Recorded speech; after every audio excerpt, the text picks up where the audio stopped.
మాజీ రాజ్యసభ సభ్యులు కాంగ్రెస్ పార్టీ రాష్ట్ర ముఖ్య అధికార ప్రతినిధి తులసిరెడ్డి వైకాపా టీడీపీ కూటమి పార్టీలు రాష్ట్రానికి పట్టిన రాహుకేతువులను వ్యాఖ్యానించారు.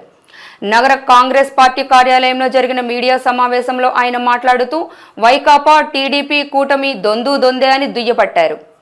వైకాపా అరచేతిలో వైకుంఠం చూపిస్తే కూటమి కైలాసం చూపిస్తోందని వక్రీకరించారు. వైకాపా రాష్ట్రాన్ని అప్పులు, అరాచక, మద్య, జూదా, గంజాయి, డ్రగ్ ఆంధ్రప్రదేశ్ చేసిందన్నారు. కూటమి పాలనలో రాష్ట్ర పరిస్థితి పెనం మీద నుండి నిప్పులు పొయ్యలో పడ్డట్టు తయారైందని ఎద్దేవా చేశారు. అన్ని వర్గాలను నమ్మించి మోసం చేసిన కూటమి ప్రభుత్వానికి అధికారంలో కొనసాగే అర్హత లేదని తులసిరెడ్డి విరుచుకుపడ్డారు. ఈ కార్యక్రమంలో విశాఖ డీసీసీ అధ్యక్షులు శ్రీ అడ్డాల వెంకట పద్మరాజు, రాష్ట్ర యువజన కాంగ్రెస్ అధ్యక్షులు శ్రీ లక్కరాజు రామారావు, విశాఖ నగర అధ్యక్షులు శ్రీ పిరిడి భగత్ తదితరులు పాల్గొన్నారు. 18 మంది కావాలి, మీ పార్టీకి ఉండేది 11 మంది, 7 మంది తక్కువ. కాబట్టి అది రాదు అనేది అతనికి తెలుసు, అందరికీ తెలుసు. పోనీ ఇతను ఒక్కని కోసం ప్రవేశపెట్టిన నిబంధన కాదు, సాంప్రదాయం కాదు. గతంలో అనేక సాంప్రదాయాలు 1994లో ఉమ్మడి ఆంధ్రప్రదేశ్లో అప్పుడు 294 ఎమ్మెల్యేలకు గాను 29 మంది కావాలి. కానీ ఆనాడు కాంగ్రెస్కు 26 గెలిచారు, 3 తక్కువ ఉన్నాయి. అందువల్ల ఆనాడు పి జనార్దన్ రెడ్డి గారికి ప్రతిపక్ష నాయకుని హోదా ఇవ్వలేదు. కేవలం కాంగ్రెస్ లెజిస్లేచర్ పార్టీ లీడరే 29కి గాను 26 వచ్చినా ఇవ్వలేదు. ఇక కేంద్రంలో లోక్సభలో చూస్తే 2014లో అక్కడ 543 గాను 54 రావాలి, కాంగ్రెస్కు 44 వచ్చినాయి, అందుకోసం ఇవ్వలేదు.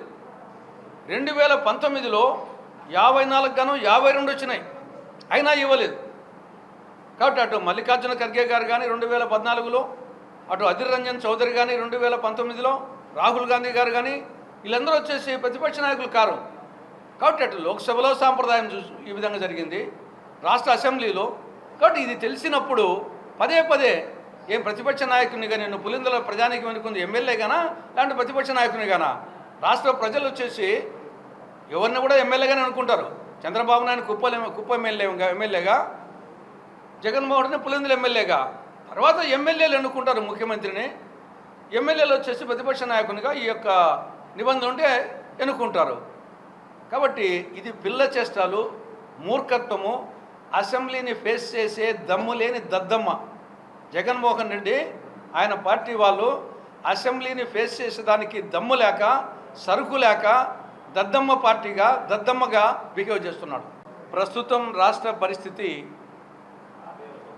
పెనం మీద నుండి కనకనకన మండే నిప్పుల పొయ్యిలో పడ్డట్టు తయారైంది.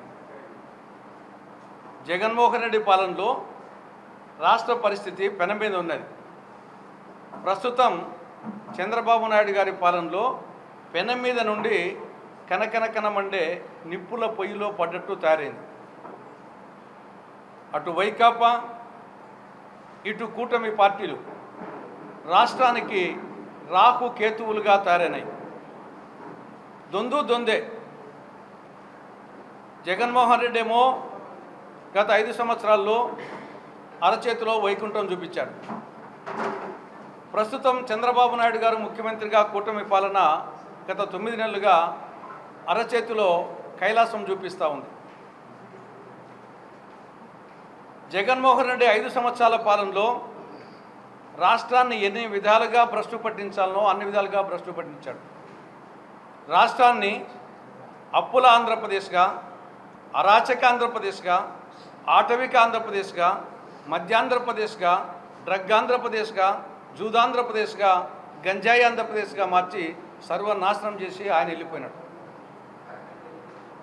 ప్రస్తుతం చంద్రబాబు నాయుడు గారి పని ఎలా ఉందంటే అతనికంటే గనుడు ఆచంట మల్లన్న అన్నట్టు తారైంది.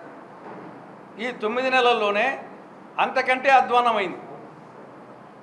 మద్యం పరిస్థితి ఎలా ఉందంటే మండలానికి 4 మద్యం షాపులు, 40 బెల్ట్ షాపులు.